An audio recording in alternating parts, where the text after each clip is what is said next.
Hey guys, welcome back to another video. This is gonna be the second half for Bible's project Genesis 12 through 50. On the last video, we ended with what did we end with?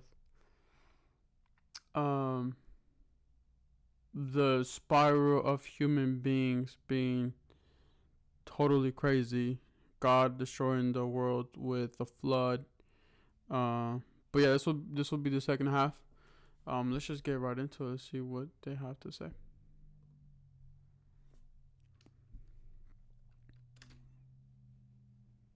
The Book of Genesis. In the first video, we saw how chapters 1 through 11 set up the basic storyline of the Bible. God has created all things, and he makes humans in his image to rule the world on his behalf. The humans choose sin and rebellion, and so the world spins out of control into violence and death, all leading up to the rebellion and scattering of the people in Babylon. And so the big question is, what is God going to do to rescue and redeem his world? Well, out of that... And that's the crazy part, that God is still wanting to redeem human beings, still wanting to create a good world for us, even though up to this point human beings, all they did was just sin and sin. So that's crazy to think about. Scattering at Babylon, the author traces a genealogy of just one family that leads eventually to a man named Abram, later known as Abraham.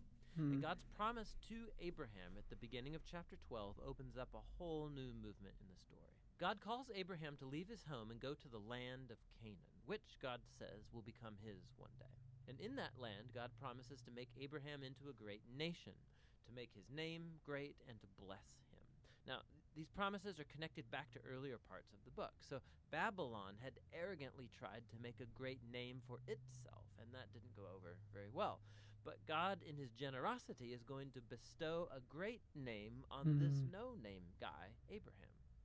And God's blessing of Abraham echoes all the way back to that original blessing God gave humanity in the beginning. So the question is, why is God going to bless Abraham and his family? And the last line of God's promise makes this clear. So that all the families of the earth will find God's blessing in you. Now, this is key for understanding the whole rest of the biblical story. God's plan is to rescue and bless his rebellious world through Abraham's family. And this is why the whole rest of the Old Testament story is just going to focus on this one family, eventually called the people of Israel. This is also why Israel will later be called a kingdom of priests at Mount Sinai. God wants to use them to show all of the other nations what he's like.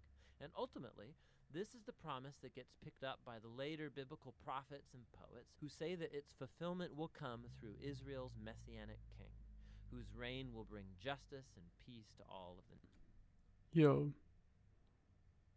So God's plan to rescue and bless the rebellious world, and you, all the families of the earth, will be blessed.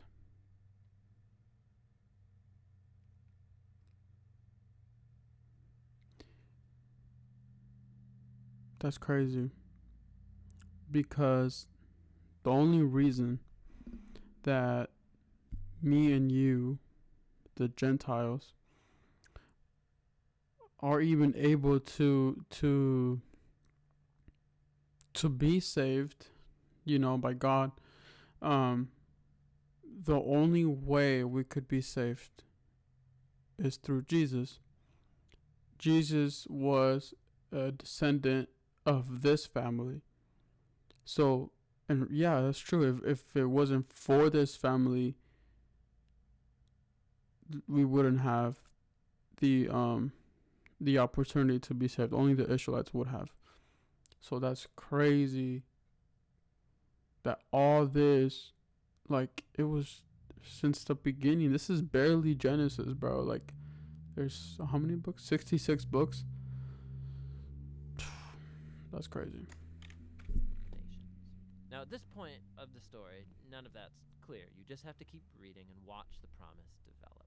And so the rest of the book focuses on Abraham and his family. First, Abraham himself, then his son Isaac, and then his son Jacob, and then Jacob's 12 sons.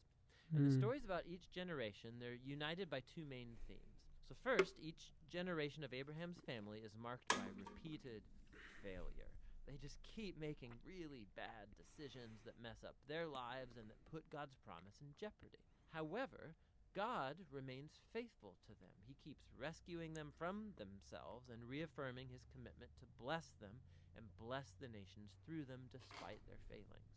So the Abraham God is good. stories. God had promised Abraham a huge family, but on two different occasions, he's afraid for his life because other men are attracted to his wife, and so he denies that he's even married to her, which creates, of course, all of these problems. And not only that, Abraham... First of all, how beautiful was his wife, to the point where he had to lie that it wasn't his wife because of it, and the Pharaoh took her as his woman.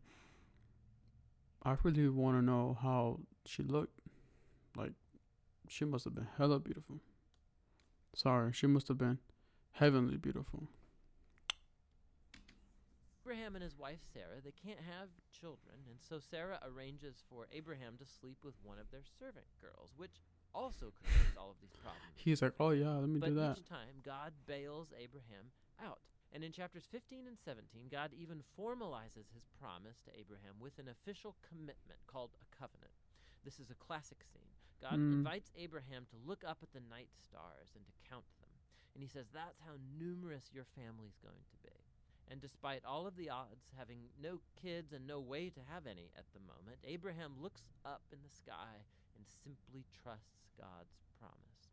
And God responds by entering into a covenant with Abraham, promising that he will become a father of many nations, that God's blessing may come to the whole world. God asks Abraham to mark his family with a sign of the covenant, circumcision of all the male boys in the family. This is a symbol to remind them that the fruitfulness of their family is a gift from God. And so Abraham has lots of kids eventually, and he dies at a good old age. Now, the Jacob stories play out these themes even more dramatically. From birth, Jacob lives up to the meaning of his name, which is deceiver. He cheats his brother Esau out of his inheritance and blessing, and he does it by deceiving his old blind father, no less, and then he just takes off. He goes on to take 4 wives, even though he really only loves one, Rachel, and this creates all of these rivalries in the family. The only thing that humbles Jacob is being deceived by his uncle Laban, who cheats him out of years of his life. That is Tables true. have finally turned. And so it's a humbled Jacob that returns to his homeland, and in a very strange story, Jacob ends up wrestling with God as he demands that God bless him. Some things never really change, do they? However, God honors his determination, and he passes Abraham's blessing on to him, and he renames Jacob as Israel, which means wrestles with God. Now, it's this last part of the book, the story of Jacob's sons, where all the themes come to a head. Jacob loves his second to youngest son, Joseph, more than any of the others, and he gives him this special jacket. And the 10 older sons come to hate Joseph, and so they kidnap him, and they plan to kill him, but instead they decide to just sell him into slavery in Egypt, where he ends up in prison. Talk about family failure. That's crazy. But God is with Joseph, and he orchestrates Joseph's release from prison, and Pharaoh ends up elevating Joseph to second in command over all of Egypt. And so Joseph saves the nation of Egypt during a famine. And he also ends up saving his brothers and his family from starving to death. And so once again, we can see the folly and the sin of Abraham's family is met with God's faithfulness, who subverts even the evil of the brothers into an occasion to save life. And this is actually what Joseph says right near the end of the book. He says to his brothers, "You all planned this for evil, but God planned it for good, to save many lives." Now, these words are strategically placed at the end of the book because they summarize not only the story of Joseph and his brothers, but the book as a whole. From Genesis 3 onward, humans keep acting selfishly and doing evil, but this God is not going to leave his world to its own devices. He remains faithful and determined to bless people despite their failures. You can see this especially in how that mysterious promise about the descendant of the woman gets developed throughout the book. So remember, Genesis 3, God promised that this wounded victor would come and crush the snake and defeat evil at its source. And the author then connects this promise directly to the line of Abraham. This is a part of how God's going to bring his blessing to the nations. Now, from Abraham, this promise gets connected to Judah, the fourth son of Jacob. And this is how. In an extremely important poem in chapter 49, in aging Jacob, he's on his deathbed, he wants to bless his 12 sons. And when he comes to Judah, Jacob predicts that Judah will become the tribe of Israel's royal leaders, and that one day a king will come who will command the obedience of all the nations and fulfill God's promise to restore the garden blessing to all of the world. And then after this, Jacob dies. And later Joseph dies too. And the growing family remains in Egypt. And so the book of Genesis ends with all of these future hopes and promises left hanging and undeveloped. And it forces you to turn the page to see how it's all going to turn out. But for now, that's the book of Genesis. That's crazy. It's just like every time men just keep failing and failing, but at the end, God is always upholding his promise.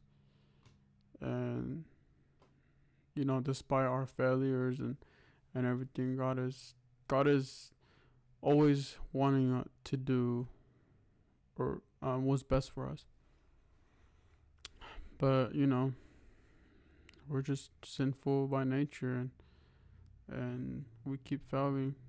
But that's crazy. I love these videos, man. These videos are really good.